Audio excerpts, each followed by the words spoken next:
Merci d'être sur la télévision Labari pour suivre le journal de ce jour, mardi 12 novembre 2024. Mesdames et messieurs, bonsoir et bienvenue à tous. Les acteurs humanitaires et les organisations de la société civile féminine sont en formation sur l'intégralité du genre dans le cycle de programmation humanitaire, l'analyse rapide du genre et le marqueur de genre. Cette formation qui a débuté ce mardi 12 novembre pour prendre fin le jeudi 14 novembre 2024 est initiée par l'ONU Femmes et c'est l'hôtel Bravia qui a servi de cadre pour cette session, nous rapporte Nafisa Zakou et Nasser Sedou. L'intégration du genre dans le cycle de programmation humanitaire, l'analyse rapide genre et le marqueur de genre, c'est sous ce thème que se tient la présente formation destinée aux acteurs humanitaires et aux organisations de la société civile féminine.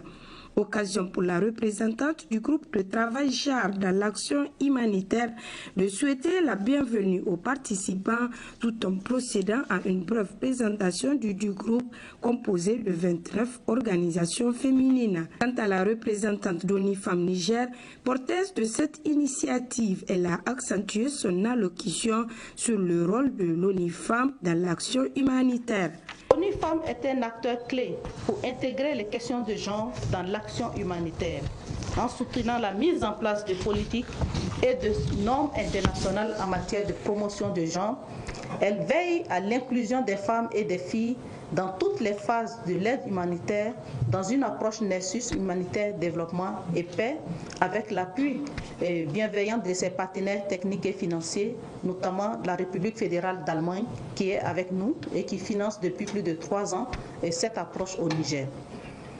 En particulier, ONU Femmes collabore étroitement avec les organisations féminines locales et internationales, créant ainsi des espaces pour ces femmes durement touchées par la crise, pour qu'elles puissent participer activement à la réponse humanitaire. Et je suis heureuse, comme je l'ai dit tout à l'heure, de noter qu'au Niger, une organisation féminine participe à l'équipe humanitaire pays, ce qui est quasiment une exception dans le monde entier. Cet atelier de formation revêt un caractère important car elle vise à renforcer les capacités des participants pour améliorer la qualité des interventions humanitaires, a laissé entendre la ministre de l'Action humanitaire. Cette activité revêt un intérêt crucial en ce moment où le Niger s'engage résolument sur une voie nouvelle, celle de la résilience et du développement dans la dignité, guidé par les orientations stratégiques des plus hautes autorités de notre pays. Cet atelier vise à renforcer les capacités des participants pour améliorer la qualité de nos interventions humanitaires. Il est porteur d'espoir au vu des résultats attendus. La création d'un pôle de 25 formateurs capables par un effet de boule de neige de former 90 autres acteurs humanitaires au Niger, l'amélioration de la qualité des données de programmation humanitaire et la multiplication de projets sensibles au genre soumis par la plateforme des Nations Unies OPS. Pour que cet atelier soit productif, je vous invite à y participer activement, à vous approprier des modules et à insuffler une dynamique de changement pour une meilleure prise en compte du genre dans vos interventions. Il faut noter que ces assises qui se tiendront du 12 au 14 novembre 2024 marqueront ainsi le début d'un partenariat entre ONU Femmes Niger et le ministère de l'Action humanitaire et de la gestion des catastrophes. Merci Nafisa Zakou. Parlons à présent de l'éducation des enfants, notamment la démission de certains parents dans le suivi de leurs enfants. Conséquence, on assiste à des situations de délinquance juvénile et la dépravation des mœurs. Qu'est-ce qui explique cette démission de certains parents? Réponse avec le sociologue Alou Aye Issa. On est beaucoup plus observé dans la quête effrénée du bien matériel, de la subsistance pour ces mêmes enfants. Alors qu'on oublie que l'enfant ne se construit pas uniquement à travers le développement physique, à travers le bien matériel, à travers les subsistances qu'on va lui donner. Au-delà de ça, il y a un autre aspect qui est fondamental dans la construction de l'être humain, celui de son éducation, de valeurs qu'il va faire sienne afin que demain il soit profitable à la société, qu'il soit quelqu'un de plus profitable pour la communauté, pour la société d'une manière générale. Nous prétendons être des modèles. Et bien c'est parce que dans le temps, il y avait eu une mère, il y avait eu un père, il y avait eu des aînés qui se sont préoccupés, qui se sont intéressés, qui nous ont suivis dans notre éducation pour que nous soyons ce que nous sommes aujourd'hui. Or, ce suivi, au-delà de ce que nous aurons à transmettre comme valeur dans le foyer, il faudrait que nous soyons à mesure de suivre nos enfants, voir leur fréquentation, avec qui ils sont à l'école, avec quels camarades ils sont dans la rue, avec quels camarades ils sont dans le quartier. Tout ça là, c'est des éléments qui peuvent nous permettre de mieux barricader nos enfants afin qu'ils puissent réussir demain. Il faudrait que nous revenions un peu sur la manière de gérer notre temps. Parce que l'éducation doit être au cœur du dispositif de chaque père et de chaque mère. Si un d'entre eux n'est pas disponible, il faudrait qu'il y ait un qui puisse encadrer, qui puisse transmettre les valeurs à l'enfant. Mais lorsque tous les parents ne sont plus disponibles, il va de soi que nous puissions récolter les conséquences que nous sommes en train de voir. Lorsque on pensera que l'avenir de notre enfant ne se résume pas uniquement à avoir de diplôme, mais l'avenir de cet enfant se résume à la qualité qu'il aura en termes de valeur, en termes de morale, eh bien, je pense bien qu'à ce moment-là, nous aurons reçu et nous allons nous y atteler pour que cela soit. Depuis l'arrivée des nouvelles autorités nigériennes, des réformes ont été introduites, notamment dans le secteur de l'éducation nationale. Des réformes qui sont en train d'apporter leurs résultats positifs et encourageants, des résultats salués par les acteurs du secteur de l'éducation nationale. Reportage Ismaël Moumouni et Nasser Seydou.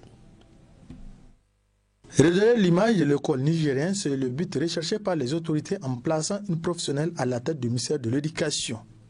Un choix judicieux selon les acteurs de l'éducation. Le système éducatif nigérien évolue positivement avec la gestion de Dr Elisabeth Chérif, comme en atteste ce syndicaliste et enseignant à la retraite, Cheibou Dambaji. La nouvelle touche qu'a apporté la ministre, c'est son ouverture et sa capacité de discuter avec les partenaires sociaux. Et je vous assure que ça porte. Je vous assure que ça porte. Donc elle est parvenue à décrisper la situation et ça fait que les partenaires se sentent plus à l'aise parce qu'un bon enseignant, c'est celui qui est bien écouté par ses partenaires, entre autres. Et puis il y a l'effort qu'elle a fait quand même, en dépit de la diversité ambiante. Et je remarque qu'elle a pu faire quand même beaucoup de choses en termes de relance du système, en associant tous les partenaires. Donc voilà moi la réflexion que je fais autour de ce que je peux appeler renouveau, le renouveau au niveau de l'éducation. Et le fait qu'elle ait pu organiser comme les examens dans de bonnes conditions. En tout cas, j'ai relevé que cette année, au niveau de tous les examens qui ont été organisés, il n'a pas été question de fuite ou de quoi que ce soit. En tout cas, c'est chapeau pour Madame la ministre. Ce syndicaliste et enseignant à la retraite exhorte la ministre de mettre les enseignants dans des conditions pour le rayonnement de l'école. Les questions, les sempiternelles questions, revendications corporatistes restent toujours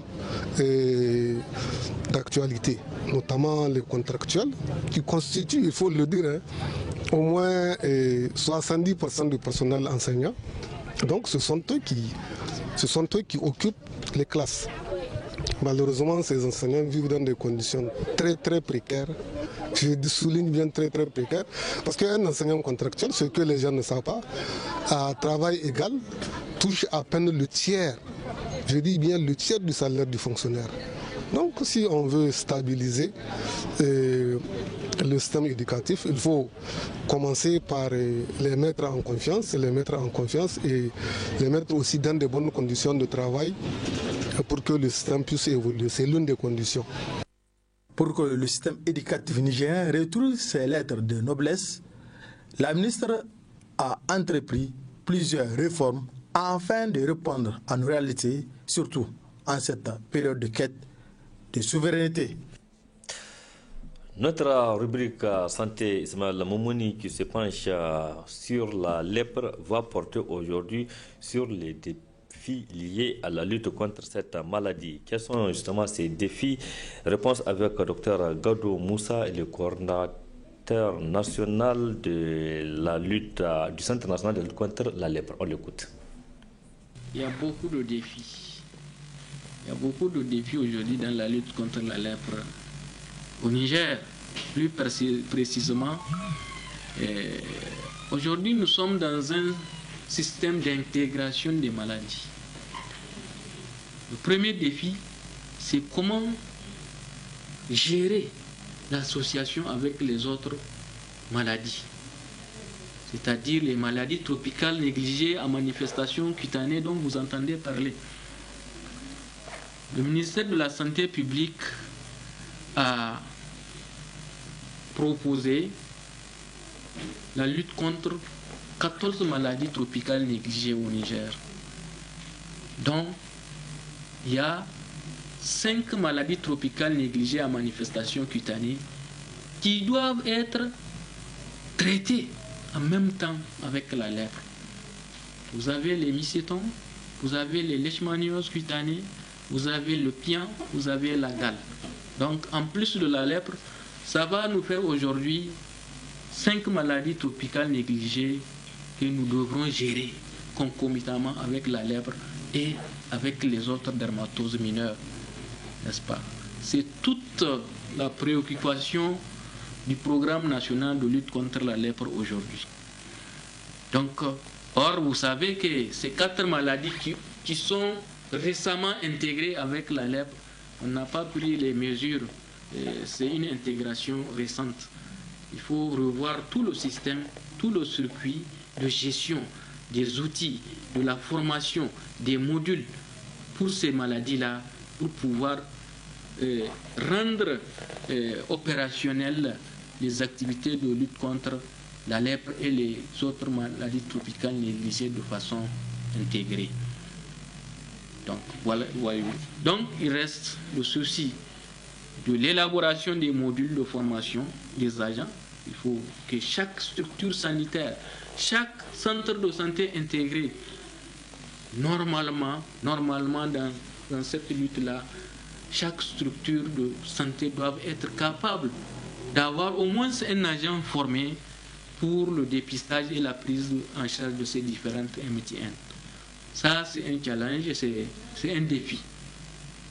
Dans un système où de rareté des ressources au plan international, mais également au plan national. Il ne faut pas se leurrer. Il y a vraiment une insuffisance des ressources financières pour mener cette lutte.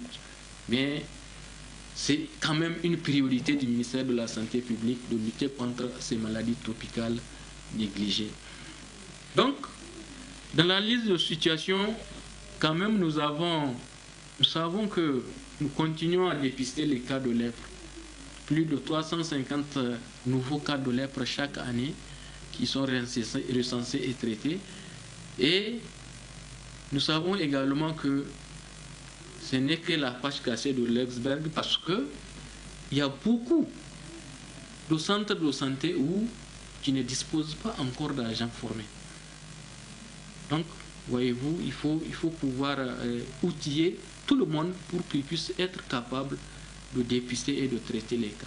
Donc, la première chose, c'est comment mobiliser les ressources humaines pour mener ces actions. Deuxièmement, rendre opérationnelles les activités de lutte contre la lèpre à tous les niveaux, n'est-ce pas? Et intégrer la lèpre avec les autres MTN cutanés pour venir au bout de ces MTN-là. D'ici 2030, nous avons un deadline, d'ici 2030, on devrait venir au bout de ces maladies-là, ce qui est très ambitieux. C'était là donc les explications du docteur Gado Moussa. Il est le directeur, le coordinateur donc, national du Centre national de la lutte contre la lèpre. Dr Gado nous a parlé aujourd'hui des défis liés à la lutte contre cette maladie.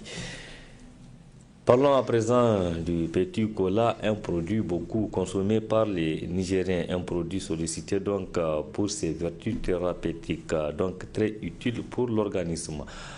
Précisons avec le nutritionniste Abdourazak Bello.